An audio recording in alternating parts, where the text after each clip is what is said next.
जय हिंद दोस्तों, मैं शुभम जैन डू स्टडी में आपका स्वागत है।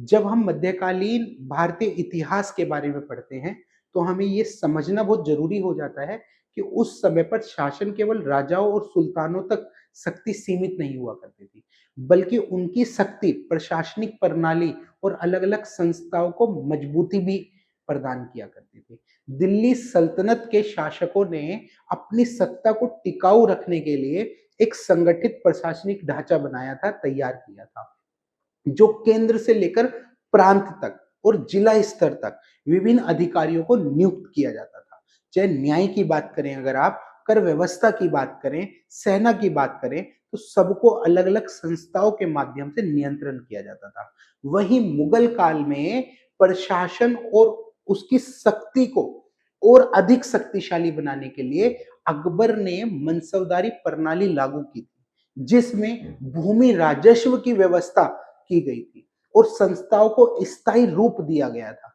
यही वजह थी कि मुगल प्रशासन को भारतीय इतिहास में सबसे संगठित और एक स्थिर माना जाता है।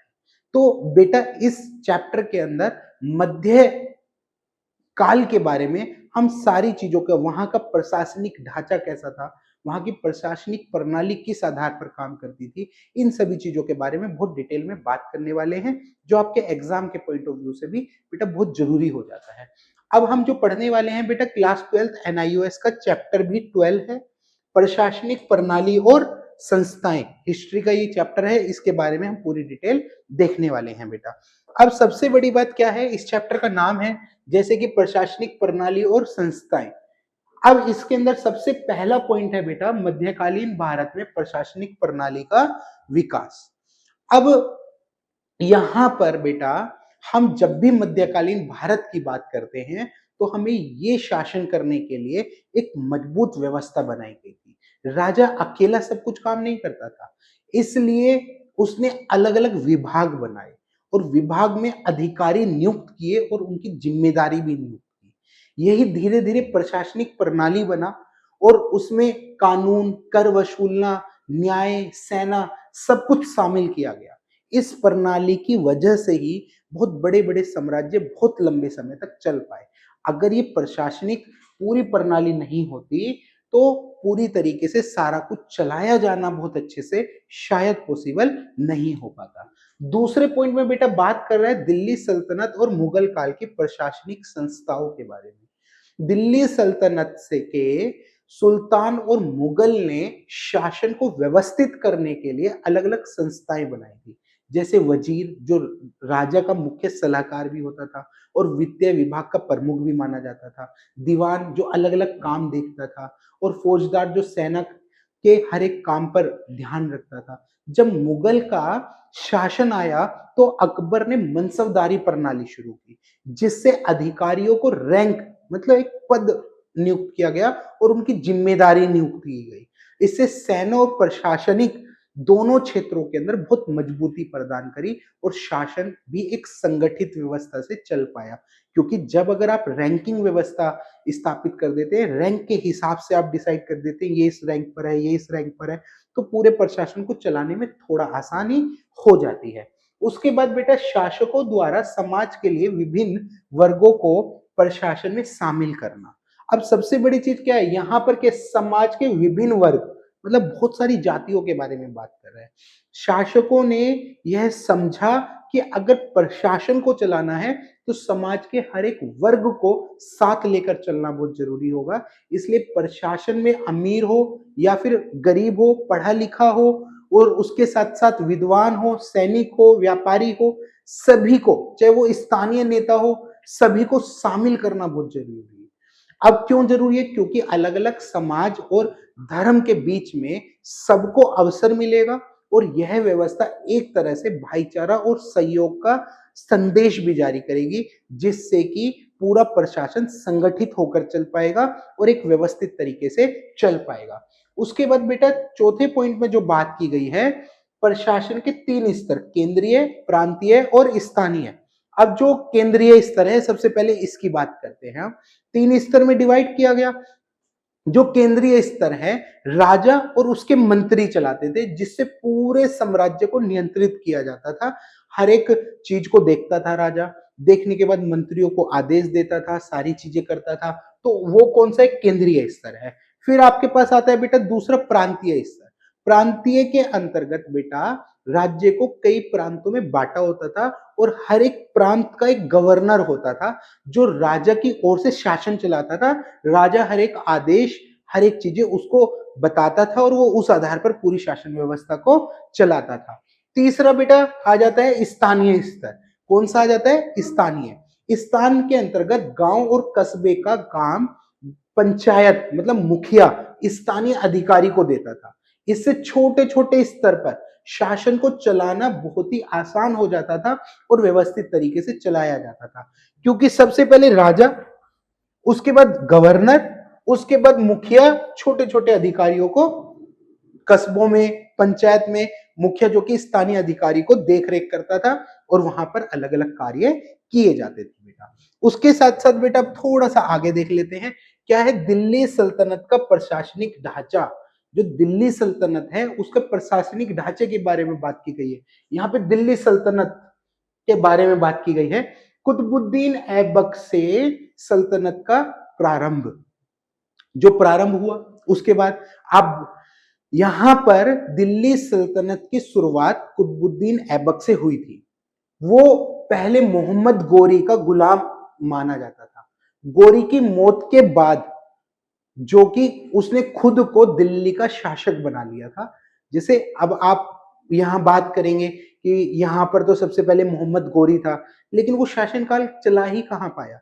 उसका सबसे विश्वसनीय और जो उसका गुलाम हुआ करता था कौन? कुतुबुद्दीन ऐबक। उसने एक तरीके से पूरे तरीके से शासन व्यवस्था को चलाया। इसी से दिल्ली सल्तनत की नींव भी मानी जाती है। ऐबक ने किले और उसके साथ साथ मस्जिदें बनवाई ताकि शासन का असर देखा जा सके, और उसके साथ साथ साथ में ही उसने पूरे शासन व्यवस्था को व्यवस्थित करने के लिए इन सभी चीजों का निर्माण भी करवाया था ताकि पूरे राज्य के ऊपर नजर भी बनाई जा सके। सल्तनत सुल्तानों का केंद्रीकृत शासन तंत्र। सुल्तान जो हुआ करते थे उनका केंद्रीकृत शासन तंत्र। दिल्ली सल्तनत के सुल्तानों ने ऐसा शासन अपनाया जिसमें सारी शक्तियां सुल्तान के पास हुआ करती थी। चाहे वो कर लेने की बात कर लीजिए, सेना की बात कर लीजिए, कानून बनाने की बात कर लीजिए, सब काम वही तय करते थे। लेकिन मंत्री और अधिकारी सिर्फ उनके आदेश से ही काम करते थे। इस तरह कहा जाता था कि पूरा प्रशासन सुल्तान के इर्द गिर्द घूमता रहता था। इस व्यवस्था को मजबूत बनाने के लिए बहुत सारे काम किए गए और उसके साथ साथ सब कुछ सिर्फ राजा पर ही निर्भर रहता था। राजा हर एक चीज को जो कि आदेश देता था उसके हिसाब से मंत्री और उसके साथ साथ सैन्य व्यवस्था सब कुछ चलाया जाता था। उसके अलावा अभिजात वर्ग और उलेमाओं की भूमिका। बेटा अभिजात वर्ग मतलब पैसे वाले वर्ग की बात की गई है यहाँ पर। सुल्तानों की मदद के लिए खास लोग होते थे। इसमें अमीर उमराव मतलब अमीर लोग जो बड़े बड़े जमींदार सरदार ये लोग भी शामिल हुआ करते थे। किसकी मदद के लिए? सुल्तान की मदद के लिए। इसके साथ साथ बेटा जमीन उनके पास उनको मिलती थी और बदले में वे सुल्तान को सेना और उसके साथ साथ अलग अलग प्रकार से सहयोग प्रदान करते थे। इसके साथ ही जो उलेमा है मतलब धार्मिक गुरु, वो मार्गदर्शन देते थे धार्मिक चीजों के लिए और भी बहुत सारे फैसलों में। इस तरह राजनीति और धार्मिक व्यवस्था को दोनों को एक साथ चलाया जाता था। इसी वजह से सुल्तान को कई बार उनके प्रभाव भी देखने को मिल जाते थे, क्योंकि जब वो पैसे से सैन्य व्यवस्था से सुल्तान की मदद कर रहे हैं तो कहीं ना कहीं सुल्तान को उनकी बात तो सुननी पड़ेगी। अब किस सिचुएशन में? अगर सुल्तान कमजोर है तो सुननी पड़ेगी, वैसे अदरवाइज वो नहीं भी सुनेगा। उसके साथ साथ सुल्तान की सर्वोच्च शक्ति और उसकी सीमाओं के बारे में बात की गई। सुल्तान राज्य का सबसे बड़ा शासक, सबसे बड़ा व्यक्ति के तौर पर देखा जाता था। वो सेना का प्रमुख भी होता था। कर लेना, कानून लागू करना, उसके साथ साथ और भी बहुत सारी शक्तियों के बारे में बात करना, वो सब कुछ सुल्तान कर सकता था। लेकिन पूरी तरीके से असीमित नहीं था। क्यों नहीं था? क्योंकि बेटा इससे ठीक ऊपर वाले में हमने अभिजात वर्ग और उलेमाओं की बात करी ना, तो भाई उसकी शक्ति कहीं ना कहीं सीमित हो गई ना, क्योंकि वहां से पैसे से और भी कितनी सारी चीजों से मदद मिल रही है। तो भाई असीमित शक्ति तो नहीं है। अमीर उमराव और उलेमा उनके फैसले को बदल भी सकते थे। अगर सुल्तान मजबूत होता तो उसकी मनमानी चल सकती थी, लेकिन अगर कमजोर है तो ये वर्ग उसके ऊपर हावी भी हो सकते थे, उसको अपनी बात मनवाने के लिए मजबूर भी कर सकते थे। तो इसलिए ऐसा कहा गया कि सुल्तान असीमित ताकतवर नहीं है, उसके पास सीमित ताकत है और उसके आधार पर ही वो पूरी प्रशासनिक व्यवस्था को बेटा चलाता है। उसके बाद बेटा थोड़ा सा आगे देख लेते हैं। सबसे बड़ी चीज क्या है? अभिजात वर्ग और उलेमा। ये सबसे इंपॉर्टेंट पॉइंट आ जाता है। क्या है? अभिजात वर्ग, सैन्य और प्रशासनिक कुलीन। अब यहां पर बेटा अभिजात वर्ग वे लोग होते थे जिनके पास बहुत ही ज्यादा बड़े बड़े सरदार, जिनके पास बहुत बड़ी बड़ी जागीरें, ये लोग सेना में बहुत बड़ा हिस्से को संभालते थे। क्यों? क्योंकि भाई सेना को बनाने के लिए आपके पास क्या चाहिए? पैसा चाहिए, क्योंकि उनको तो सैलरी भी देनी पड़ेगी, चीजें भी देनी पड़ेगी, और प्रशासनिक कामों में भी वो लोग मदद किया करते थे।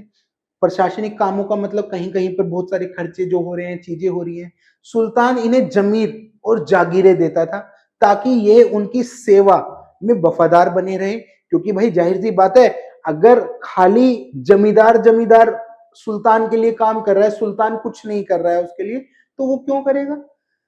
वो तो छोड़ देगा ना। क्योंकि सुल्तान की रीढ़ की हड्डी के तौर पर देखे जाते थे कौन? अमीर वर्ग। क्योंकि बिना इनके सुल्तान पूरी तरीके से सब कुछ पकड़ नहीं बना सकता था। क्यों नहीं बना सकता था? क्योंकि पूरी व्यवस्था को स्थापित करना, सभी क्षेत्रों से वार्तालाप करना, सब कुछ करना, इसके अंतर्गत थोड़ी दिक्कतें, थोड़ी समस्याओं का सामना बेटा करना पड़ जाता था। उसके साथ साथ बेटा अगला पॉइंट है चहलगान समूह का इतिहास और इसके बारे में महत्व। दिल्ली सल्तनत की शुरुआत में कुतुबुद्दीन ऐबक ने, उसके साथ साथ इल्तुतमिश ने 40 खास अमीर का एक समूह बनाया था। इसे चहलगान कहा जाता था। ये अमीर सुल्तान जो हुआ करते थे, सबसे बड़ी बात क्या था कि यहाँ पर प्रभावशाली अधिकारी माने जाते थे कि किसी भी चीज को प्रभावित कर सकते थे ये, क्योंकि अमीर लोग थे, 40 व्यक्ति थे और बहुत सारी चीजें पावर रखते थे। और उसके साथ साथ यहाँ पर शासन में पूरे प्रशासन को चलाने के लिए ये लोग मदद भी करते थे। उसके अलावा ये ताकतवर तो होते ही थे, साथ में सुल्तान के फैसले को भी प्रभावित कर सकते थे। इसलिए ये समूह सुल्तान के ताकतवर पार्ट के तौर पर देखा जाता था और एक चिंता का कारण भी था। उसको ताकतवर भी ये ग्रुप बनाता था, लेकिन उसकी चिंता का कारण भी था, क्योंकि उसको चुनौती, उसके फैसले को कोई अगर चुनौती दे सकता था तो ये ही दे सकते थे। अब दूसरी बात, ताकतवर क्यों बना रहे? क्योंकि बहुत सारी चीजों से क्या कर रहे हैं? उसको मदद कर रहे हैं बेटा। उसके बाद क्या है? उलेमा, धार्मिक विद्वानों का समूह। उलेमा वे विद्वान थे जो इस्लाम धार्मिक और सीरिया जो धार्मिक कानून है उसके ज्ञाता हुआ करते थे। ये वर्ग सुल्तानों को धार्मिक मामलों में सलाह देता था और जनता को धर्म का पालन करने के लिए एक मार्ग प्रदान करता था कि इस मार्गदर्शन के आधार पर आपको ये काम करना चाहिए। उलेमा का सबसे खास तौर पर ऐसा कहा जाता था, अदालत और न्याय पर भी उनका एक तरीके से दबदबा थोड़ा चला करता था, क्योंकि बहुत सारे फैसले जो कि धर्म के आधार पर, धर्म कानून के आधार पर लिए जाते थे। इस तरह से धर्म और राजनीति दोनों आपस में एक दूसरे के साथ जुड़े होते थे। शासन को चलाने के लिए दोनों चीजों की जरूरत वहां पर पड़ा करती थी, जिसके कारण पूरे प्रशासन को देखा जाए तो धार्मिक चीजों से भी कहीं ना कहीं वो प्रभावित दिखता था। उसके बाद बेटा क्या है? सुल्तान और अभिजात वर्ग के बीच का संघर्ष। किस किस के बीच में? अभिजात और सुल्तान। मैंने अभी आपको ये बात बोला कि सुल्तान की शक्ति असीमित नहीं है, उसकी चीजों को प्रभावित कर सकते हैं अभिजात वर्ग। सुल्तान सबसे बड़ा शासक तो था, लेकिन कई बार उसने अमीर और उलेमाओं का विरोध भी झेला था। क्यों? क्योंकि जब मजबूत सुल्तान जैसे इल्तुतमिश या फिर अलाउद्दीन खिलजी, तो ये लोग क्या थे? सबको काबू में रखते थे। लेकिन कमजोर सुल्तानों ने समय समय पर अमीरों का, उलेमाओं का आपस में मिलकर शासन पर कब्जा करने की तक की कोशिश भी करी थी उन लोगों ने। यही कारण था कि दिल्ली सल्तनत कई बार मजबूत तो कई बार कमजोर दिखाई देती थी, क्योंकि जब पूरा प्रशासन को अपने काबू में रखा जाएगा तो मजबूत दिखाई देगी, लेकिन जहां पर सत्ता का लालच दिखाई देने लगेगा और वर्गों के पास भी, तो कहीं ना कहीं वो कमजोर भी दिखाई देने लगेगी। उसके बाद बेटा थोड़ा सा आगे देख लेते हैं, क्या है सल्तनत की मुख्य प्रशासनिक संस्थाएं। अब सबसे बड़ी चीज, इन हम अभी जो 4 प्रशासनिक संस्था के बारे में, क्या है, दीवान ए वजारत, ठीक है बेटा। दीवान वजारत यानी वजीर का कार्यालय सबसे अहम विभाग होता था ये। वजीर सुल्तान का सबसे मुख्य और सबसे इंपॉर्टेंट मंत्री के तौर पर देखा जाता था।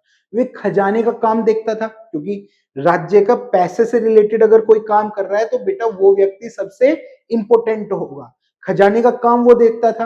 राज्य की आमदनी खर्च दोनों चीजों, खाली पैसा आना आना नहीं, कहां कहां कितना खर्च हो रहा है, कर कहां से कितना वसूल रहा है, कहां से क्या हो रहा है, सब आर्थिक व्यवस्था को वो पूरी तरीके से बेटा संभालता था, पूरे सारी चीजों को व्यवस्थित तरीके से रखता था। तो वजीर जो होता था वो आर्थिक तरीके से सारी चीजें देखता था। उसके बाद बेटा दूसरा दीवाने अर्ज, ये क्या है, सैन्य विभाग था बेटा। क्या था ये, सैन्य विभाग। ये विभाग सेना से जुड़ा हुआ था। दीवाने अर्ज अधिकारी सैनिकों को भर्ती करते थे, उनके वेतन का इंतजाम करना, उसके साथ साथ घोड़ों का, हथियारों की जांच करना कि सब कुछ सही है ना, क्योंकि युद्ध या कोई भी चीज हो गया तो पर्टिकुलर हम इस्तेमाल कर सकते हैं या नहीं कर सकते हैं। सेना ठीक रहे, सेना समय पर, जो कि एक तरीके से सब कुछ जो परीक्षण होना है उनका, जो उनको ट्रेनिंग दी जानी है, युद्ध के लिए जो तैयार करना है, जो सामग्री इकट्ठी करनी है, सब कुछ मैनेज करना और सब कुछ देखना, इसका काम हुआ करता था बेटा। उसके साथ साथ क्या है, दीवान ए ईर्षा, ये क्या है, पत्र व्यवहार विभाग, पत्र को इधर उधर ले जाना एक तरीके से। इस विभाग का काम चिट्ठियों और आदेशों का आदान प्रदान करना हुआ करता था। मतलब सुल्तान का सभी संदेश प्रांतों तक पहुंचाना, अधिकारियों तक पहुंचाना, जो प्रांत के जितने भी अधिकारी हैं वहां तक पहुंचाना। उसके साथ साथ बाहर से आने जाने वाले सभी पत्र या कोई भी आदेश विभाग तक पहुंचाना। उसके साथ साथ पूरी तरीके से जो कि सल्तनत के डाक व्यवस्था को, उसके मंत्रालय को पूरी तरीके से संभालने का इसी का काम हुआ करता था।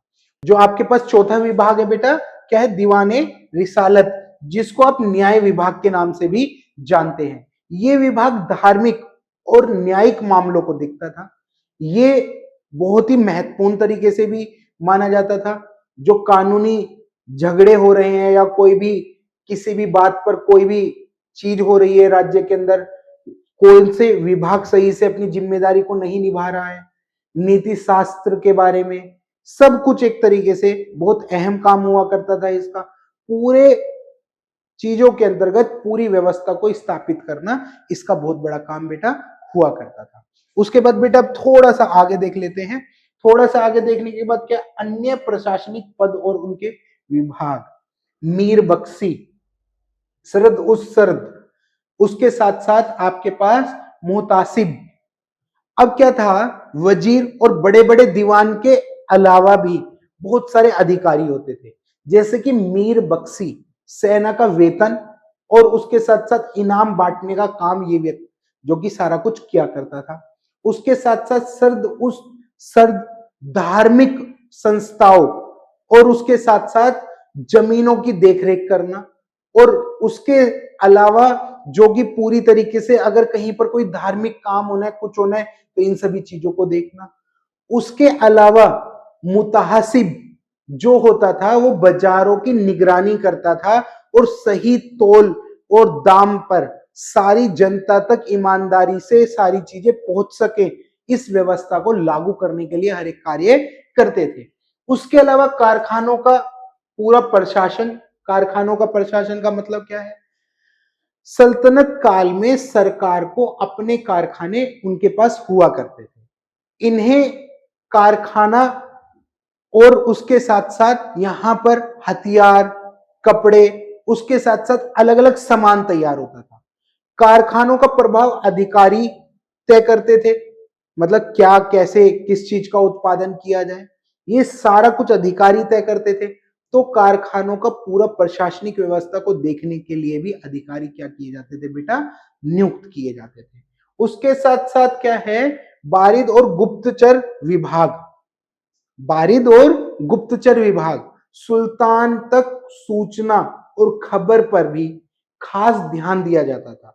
इसके लिए बारिद विभाग था जो सारे राज्य से खबरें सुल्तान तक पहुंचाता था, सब कुछ इकट्ठा करके।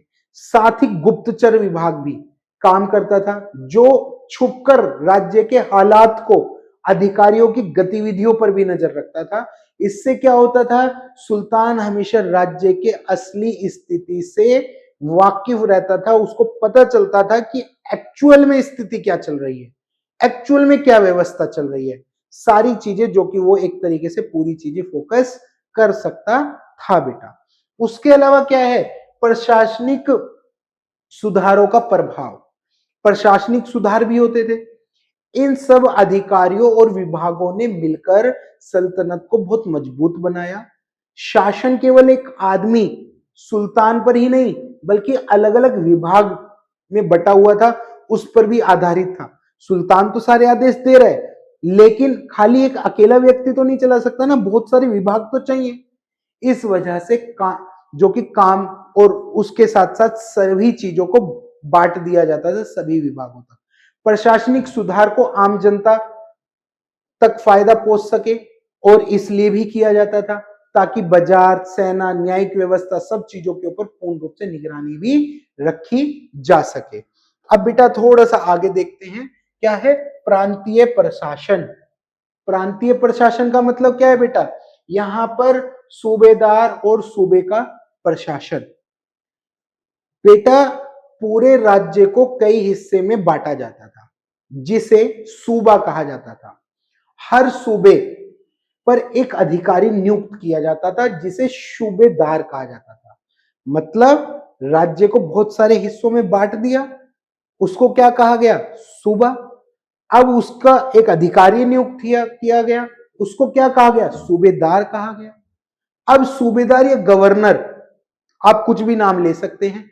सूबेदार सुल्तान की ओर से पूरे सूबे का शासन चलाता था और कानून व्यवस्था बनाए रखने के लिए, कर की वसूली के लिए, कर की निगरानी के लिए, पूरे प्रशासन की निगरानी के लिए, जरूरत पड़ने पर सेना की मदद भी करने के लिए वो हर एक कार्य वहां पर करता रहता था, जो भी उस समय पर सबसे ज्यादा क्या है, रिक्वायरमेंट है।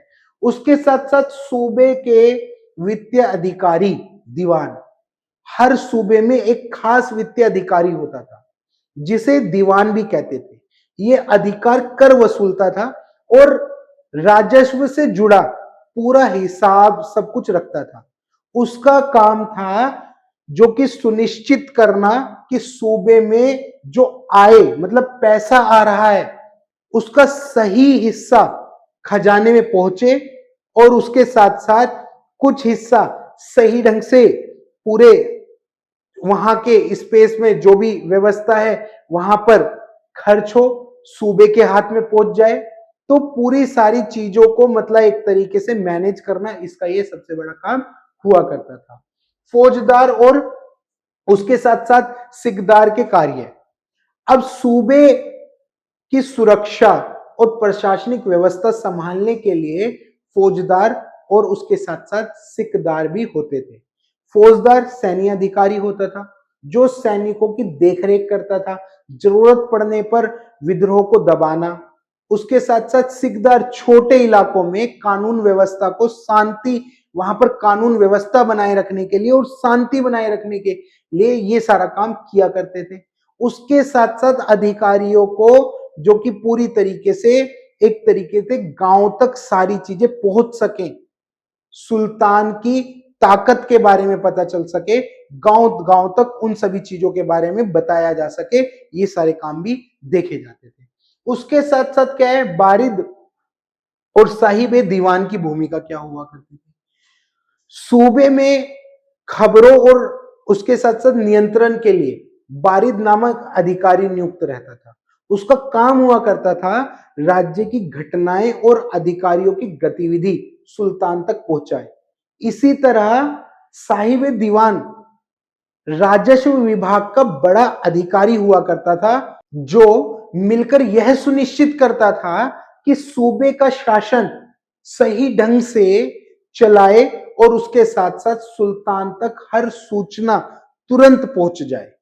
ये सारा कुछ व्यवस्था भी होती थी। अब थोड़ा सा बेटा आगे देख लेते हैं, क्या बोल रहे हैं यहां पर, स्थानीय प्रशासन। इसमें गांव स्तर के अधिकारी, मुकद्दम, पटवारी, चौधरी, ये सब भी होते थे। बेटा गांव का प्रशासन छोटे छोटे अधिकारियों के हाथ में होता था। मुकद्दम गांव का मुखिया होता था, जो व्यवस्था और कानून शांति बनाए रखने के लिए काम करता था। पटवारी जमीन और खेतों से जुड़ा हिसाब रखता था।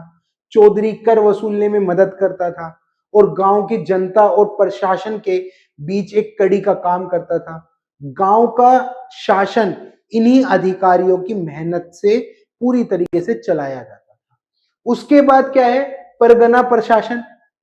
अब इसके अंतर्गत क्या है, गांव का समूह मिलकर परगना कहलाता था। परगने का प्रमुख अधिकारी आमिल होता था। क्या होता था बेटा, आमिल होता था। अब जो गांव का जो प्रमुख अधिकारी है उसको क्या कहते हैं, आमिल के नाम से, जो कर वसूलता और प्रशासन को देखरेख करता था। इसी के साथ काम करने वाले कर्मचारी जो हुआ करते थे, बहुत सारे लोग जो इसके साथ काम किया करते थे, कारकुन कहलाते थे, जो हिसाब रखना, दस्तावेजों का ध्यान रखना, इस तरह के सारे काम को, पूरे प्रशासन को देखना, ये सारा कुछ कार्य किया जाता था बेटा। स्थानीय शक्तियों का केंद्र और प्रशासन। गांव और कस्बों में सिर्फ सुल्तान का ही अधिकार नहीं था, शासन नहीं था।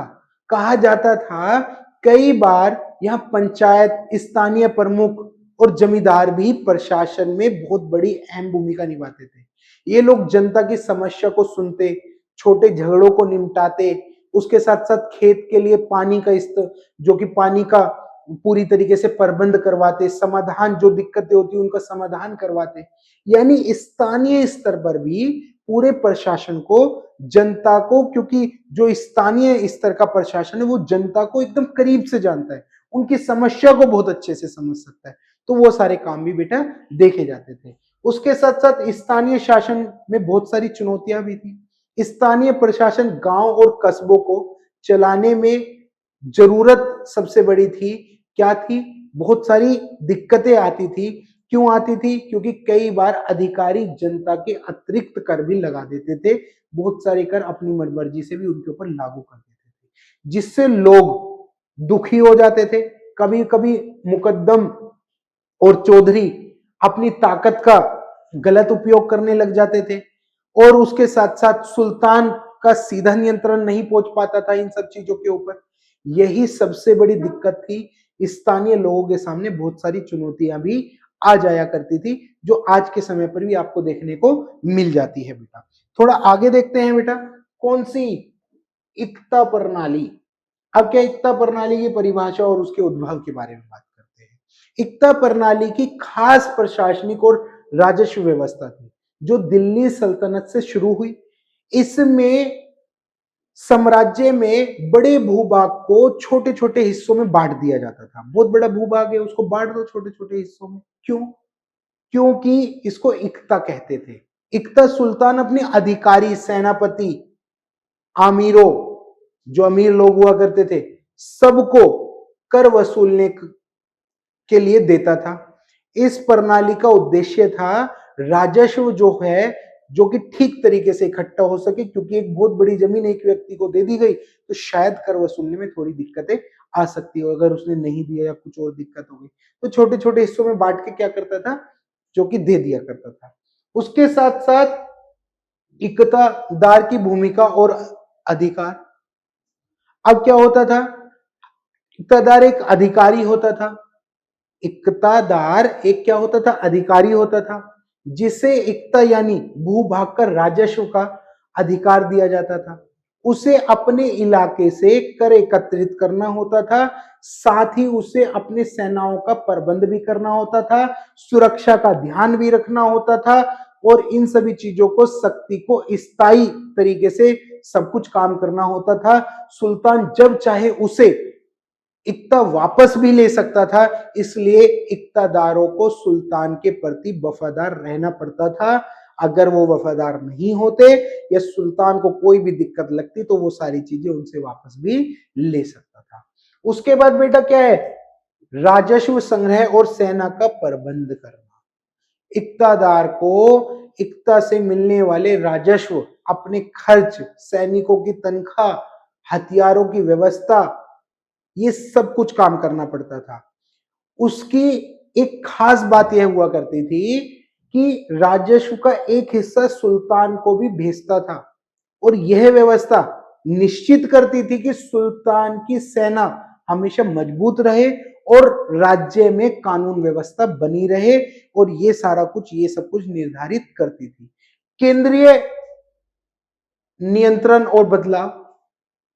शुरुआत में ही इक्ता प्रणाली ने इक्तादारों को काफी आजादी थी, लेकिन बाद में सुल्तानों ने इस पर भी अपना नियंत्रण धीरे धीरे बढ़ाना शुरू कर दिया। उन्होंने राजस्व का हिसाब देना पड़ता था। कई बार बहुत सारे इक्ता बदले भी गए, वो अच्छे से हिसाब नहीं दे रहे थे। इससे सुल्तान अपनी ताकत बनाए रखने के लिए मुगल काल में भी इस प्रणाली का बदलाव हुआ, लेकिन यह प्रणाली प्रशासन का एक मजबूत हिस्सा बनी। क्यों? क्योंकि भाई जो राजस्व इकट्ठा करना है, चीजें करनी है, वो स्थिति बहुत ही मजबूत होनी चाहिए। अगर पैसा अच्छा इकट्ठा नहीं होगा तो शायद पूरे प्रशासन को चलाने में बहुत सारी दिक्कतों का सामना करना पड़ सकता है। उसके बाद बेटा अलाउद्दीन खिलजी के बाजार में क्या क्या सुधार हुए। अलाउद्दीन खिलजी ने देखा कि बाजारों में दाम बहुत बढ़ गए थे और लोगों को महंगाई ने बहुत ज्यादा परेशान कर दिया था। क्या था? बाजार नियंत्रण नीति के बारे में उसकी क्या राय थी? क्योंकि क्या था, जो कि बाजार नीति के बारे में सबसे बड़ी चीज क्या है, यहां पर अलाउद्दीन खिलजी ने देखा कि बाजार में दाम बहुत ज्यादा बढ़ गए हैं और महंगाई से बहुत सारे लोग बहुत परेशान हैं। इसलिए उन्होंने बाजार को नियंत्रित रखने की बहुत ज्यादा जरूरत समझी। कहा बाजार को नियंत्रित रखना चाहिए ताकि उचित दाम पर सामान मिल सके और जनता को फायदा पहुंच सके। ये नीति गरीब और एक आम जनता की सुरक्षा के लिए बहुत ज्यादा जरूरी थी, क्योंकि अमीर लोग तो कुछ भी खरीद लेंगे, लेकिन गरीब व्यक्ति और एक आम व्यक्ति, जब महंगाई बहुत ज्यादा बढ़ गई, चीजें हो गई, तो कैसे खरीद पाएगा सारी चीजें? तो यहां पर कहीं ना कहीं समस्या थी। 3 प्रमुख बाजार और उसके कार्य के बारे में बात कर रहा है। क्या है? अलाउद्दीन के 3 मुख्य बाजार क्या थे? सप्लाई बाजार, जहां सभी जरूरत चीजें जैसे अनाज, दूध, फल मिलता था। उसके साथ साथ हथियार बाजार, जहां सैनिकों के लिए हथियार और कवच उपलब्ध होते थे। कपड़ा बाजार, जहां कपड़ों का व्यापार होता था। इन बाजारों से क्या होता था कि अलग अलग रास्तों से सामान आता भी था और अलग अलग रास्तों से सामान जाता भी था। बाजार नियंत्रण के लिए नियुक्त अधिकारी होते थे। बाजार को ठीक से चलाने के लिए अलाउद्दीन ने खास अधिकारी नियुक्त किए थे। इन अधिकारियों का काम हुआ करता था दाम तय करना, तोल के अंदर सही तरीके से व्यक्तियों के पास तक पहुंच सके, गलत व्यापारियों पर नजर रखते थे कि कोई व्यापारी गलत काम तो नहीं कर रहा है। यदि कोई दुकानदार ज्यादा दाम लेता या बेईमानी किसी के साथ भी करता तो उन्हें बहुत सख्त सजा भी दी जाती थी। इसे बाजार के अनुशासन बनाने के लिए लागू किया गया ताकि हर एक व्यक्ति एक समान हो सके और एक व्यवस्था लागू हो सके। बाजार सुधारों का प्रशासनिक पक्ष। ये सुधार सिर्फ आर्थिक नहीं थे बल्कि प्रशासनिक भी थे। इन पर पूरा तरीके से प्रशासन का ध्यान होता था। अधिकारी बाजार के नियमों को लागू करते थे और आवश्यकता पड़ने पर जांच भी करते थे। और सेना और उसके साथ साथ अलाउद्दीन खिलजी ने क्या था, इन सभी चीजों पर नियंत्रण करने के लिए जो कि अलग अलग प्रकार से जनता से कितनी बार बहुत सारी बातें जो कि पूछी भी, बहुत सारे सभा भी की, तो इन सभी चीजों के आधार पर भी बहुत सारे काम देखने को बेटा मिल जाते हैं। उसके बाद बेटा यहाँ पर क्या है, मुगल कालीन प्रशासन के बारे में बात की गई है। मुगल कालीन प्रशासन के अंतर्गत सबसे पहला है मुगल प्रशासन का प्रारंभ और उसकी विशेषताएं।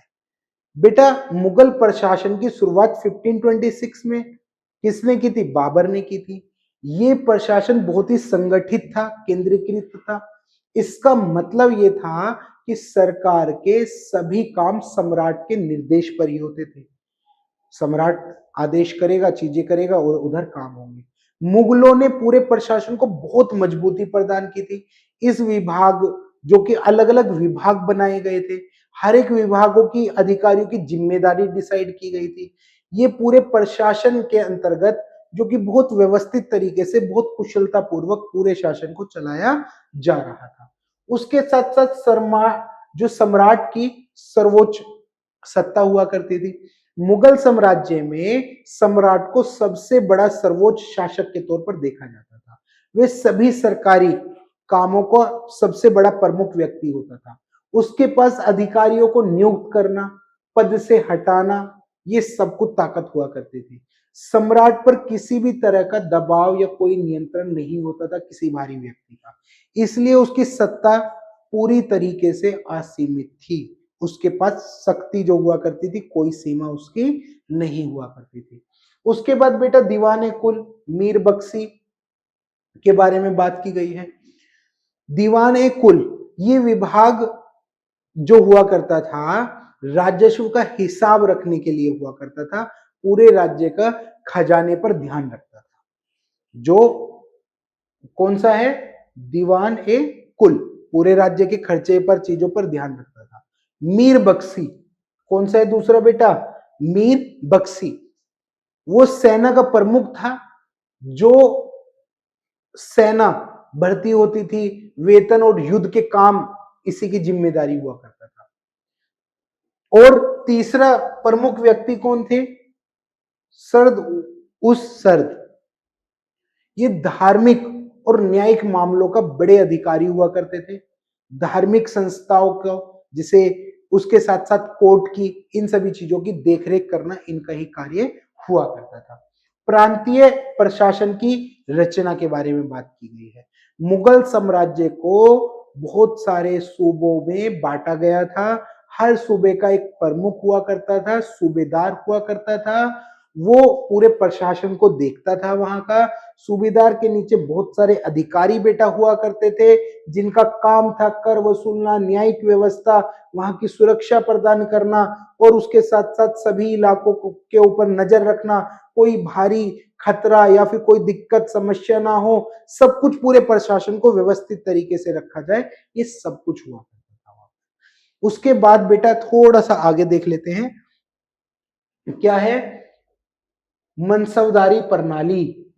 मनसब और सवार पद। बेटा मनसबदारी प्रणाली में मनसब का मतलब होता है पद या रैंक। हर मनसबदार को एक मनसब दिया जाता था जो उसके पद का संकेत था। दो तरीके से, जात और सवार। जात बताता था कि मनसबदार कुल कितने सैनिकों का प्रबंध करेगा, जबकि सवार बताता था कि उसे कितने घुड़सवार यानी सैनिक और उसके साथ साथ घुड़सवार, ये व्यवस्था सेना जो कि पूरी तरीके से व्यवस्थित तरीके से बेटा बनाती थी। पदों की श्रेणियां और उसका महत्व के बारे में बात की गई है। मनसबदारों को उसकी ताकत और जिम्मेदारियों के अनुसार अलग अलग श्रेणी में बांटा जाता था। उच्च पद वाले मनसबदारों के पास ज्यादा सैनिक और ज्यादा अधिकारी होते थे। अच्छे पद पाने वाले मनसबदार दरबार में सम्मानित व्यक्ति की तरह होते थे और उन्हें ज्यादा वेतन या जागीर दी जाती थी। ये पदों की श्रेणियां प्रशासन के अनुसार अलग अलग तरीके से कामकाज को सही दिशा में देखरेख करने का काम करती थी बेटा। मनसबदारों की जिम्मेदारियां बहुत सारी हुआ करती थी। अब जैसे कि मनसबदारों का सबसे मुख्य काम था अपने पद के अनुसार सेना तैयार रखना और उसके साथ साथ उनके इलाकों में प्रशासनिक व्यवस्था अच्छे से चले, और उसके अलावा सेना का वेतन, उसके लिए हथियार, घोड़े की व्यवस्था करना, ये सब कुछ उसका काम था। इसके अलावा मनसबदारों को सम्राट के आदेश का, सभी आदेशों का पालन करना होता था। राज्य की सुरक्षा सुनिश्चित करनी होती थी। अलग अलग प्रकार से जहां पर भी कोई मनसबदार अपने कर्तव्यों में कमजोर पड़ते थे तो उन्हें अपने पद से हटा भी दिया जाता था बेटा।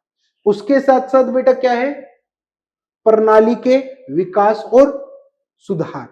मनसबदारी प्रणाली को सबसे पहले बाबर ने शुरू किया था, लेकिन इसे बहुत ही व्यवस्थित और मजबूत करने का काम अकबर ने किया।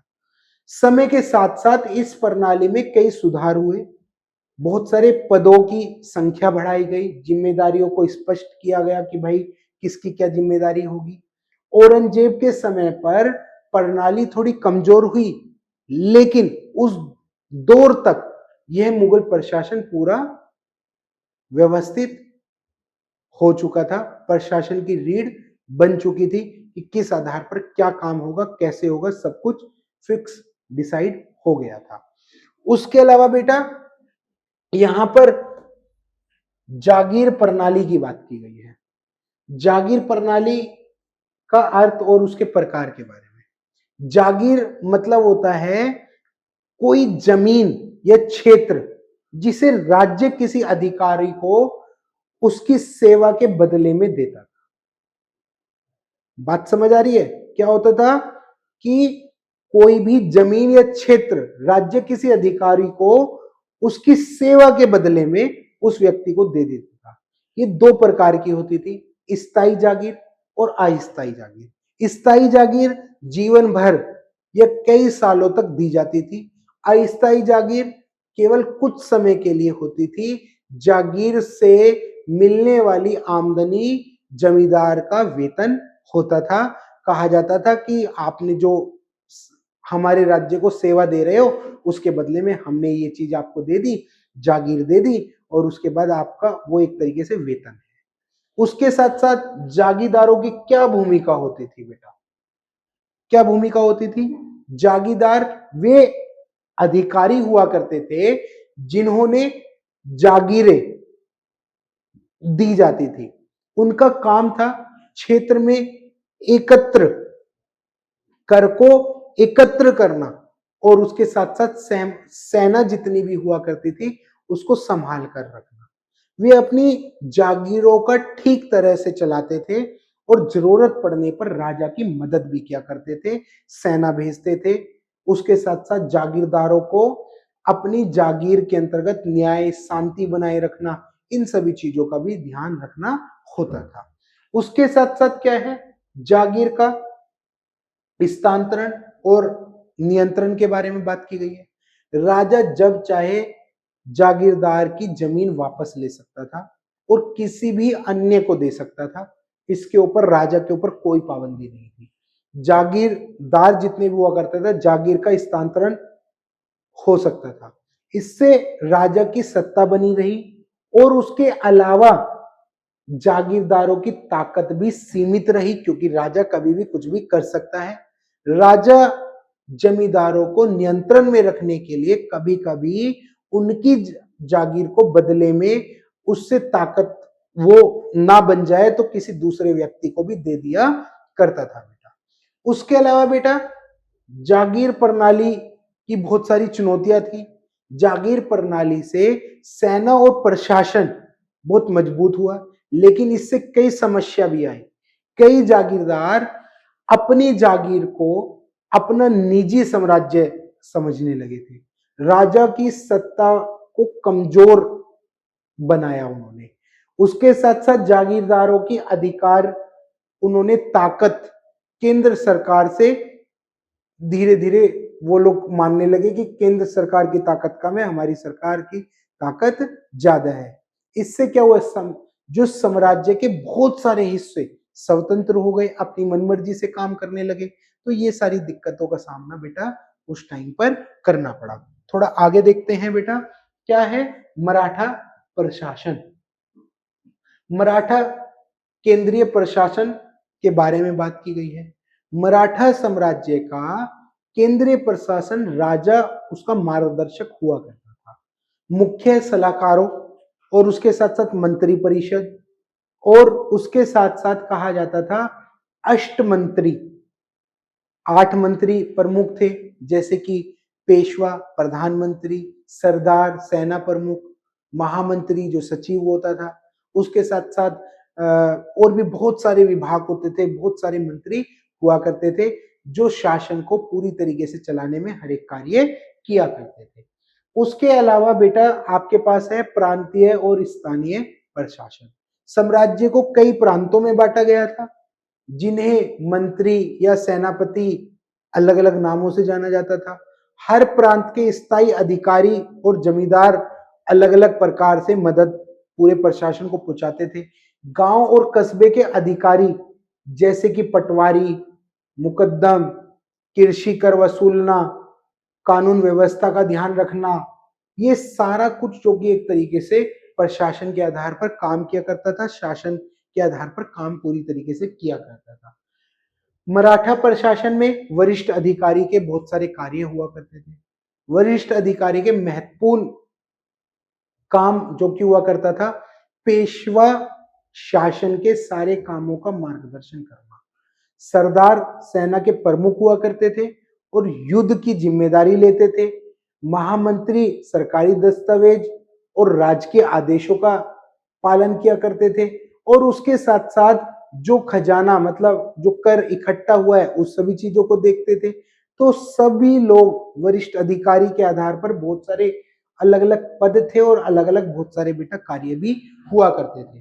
साथ में क्या है, प्रशासन के सामने बहुत सारी चुनौतियां और बहुत सारे प्रभाव भी देखने को मिले। मराठा प्रशासन को बहुत सारी चुनौतियों का सामना करना पड़ा, जैसे कि दूर दराज के इलाकों से प्रशासनिक नियंत्रण का कमजोर होना, क्योंकि दूर दराज के क्षेत्रों से अगर पूरे प्रशासन को चलाया जाना है तो कहीं ना कहीं कमजोर तो होगा। स्थानीय जमींदार को मजबूत मराठा प्रशासन ने साम्राज्य को काफी हद तक संगठित रखा, लेकिन बहुत सारे प्रभाव देखने को बेटा मिले और उसके साथ साथ शक्ति का विस्तार में इसका एक बड़ा योगदान भी माना जाता है। उसके साथ साथ थोड़ा सा आगे देख लेते हैं बेटा, क्या है प्रशासन की त्रिस्तरीय प्रणाली। अब सबसे बड़ी चीज केंद्रीय, प्रांतीय और स्थानीय प्रशासन की बारे में बात की गई है। मध्यकालीन भारत में शासन के 3 स्तर हुआ करते थे, केंद्रीय, प्रांतीय और स्थानीय, जो मैंने अभी पहले भी बात कर ली है बेटा। केंद्रीय प्रशासन पूरे राज्य का प्रमुख हुआ करता था और राजा इसका केंद्र में रहता था। प्रांतीय शासन राज्य के अलग अलग हिस्सों में शासन करता था। स्थानीय जो गांव और कस्बों के अंदर शासन करता था, हर एक समस्या को सोल्व करता था। मतलब एकदम सिंपल, केंद्र राजा प्रमुख, प्रांतीय पे गवर्नर, उसके साथ साथ यहां पर पंचायत, हर एक समस्या को रिजोल्व करना। ये 3 चीज आपको याद रखनी है। प्रशासनिक संस्थाओं का क्या योगदान होता था, हर स्तर पर अलग अलग प्रशासनिक संस्थाएं काम करती थी। वजीर होता था, दीवान होता था, फौजदार होता था, पंचायत होती थी। सब अधिकारी अलग अलग अपने हिसाब से काम किया करते थे बेटा। सभी लोग अपनी अपनी सेवाएं देते थे और अपने हिसाब से प्रबंध किया करते थे, चाहे वो न्याय व्यवस्था हो, सुरक्षा हो, हर एक चीज को अलग अलग विभाग के द्वारा संभाला जाता था। शक्तिशाली और कमजोर शासकों के प्रभाव, जब शासक मजबूत और निपुण होता था, मतलब बहुत मजबूत होता था, तो प्रशासन कुशलता से चलता था, बहुत अच्छे तरीके से चलता था। राज्य पूरी तरीके से खुश मिजाज तरीके से चलाया जाएगा। लेकिन अगर शासक कमजोर है तो अमीर, उसके साथ साथ अलग अलग अधिकारी अपनी मनमर्जी चलाने लगेंगे, तो जिसके कारण दिक्कतें होने लगेंगी, बहुत सारी समस्याओं का सामना भी आपको करना पड़ सकता है। उसके अलावा बेटा मध्यकालीन प्रशासन का आधुनिक भारत पर प्रभाव। मध्यकालीन प्रशासन ने आधुनिक भारत के प्रशासनिक ढांचे की नींव रखी थी। आज भी हमारे केंद्रीकृत प्रशासनिक और स्थानीय शासन के विचार वहीं से आए हैं। मतलब केंद्रीय, प्रांतीय, स्थानीय, ये तीनों स्तर पर आज के टाइम पर भी काम होता है, वहीं से ये विचार लिए गए। राज्य और पंचायत की व्यवस्था करना, इनके माध्यम से पूरे प्रशासन को उन्नत बनाना, और उसके साथ साथ जो प्रशासन के अंदर समझकर सुधार लाने हैं और सरकार के हिसाब से जो कि मतलब जो व्यवस्था स्थापित करनी है, इन सभी चीजों को देखना, ये सब चीजें भी इसके अंतर्गत रखी गई हैं। अब बेटा है महत्वपूर्ण क्वेश्चंस हैं आपके सामने कुछ, जो मैंने आपको पूरा चैप्टर पढ़ाया है, जैसे दिल्ली सल्तनत के प्रशासनिक ढांचा, उसके साथ साथ जो कि मुख्य प्रशासनिक विभाग के बारे में बेटा बात की गई है, ऐसे ही जो कि यहाँ पर अलाउद्दीन खिलजी के बारे में बात की गई है, यहाँ पर उसके प्रशासन व्यवस्था जो इक्ताधारी हैं, उसके साथ साथ मुगल काल के मनसब और जागीर प्रणाली के बारे में बात की गई है, जो मैंने अभी अभी आपको पिछली कुछ स्लाइडों में पढ़ाए हैं। इनको आपको जो कि अच्छे से सोल्व करना है। अगर आपको फिर भी कोई दिक्कत या समस्या आती है तो आप हमें किसी भी सोशल मीडिया पे कनेक्ट होके आप हमसे बात कर सकते हैं, आप हमसे जुड़ सकते हैं। फिर मिलते हैं एक नई वीडियो के साथ, जब तक के लिए जय हिंद, जय भारत।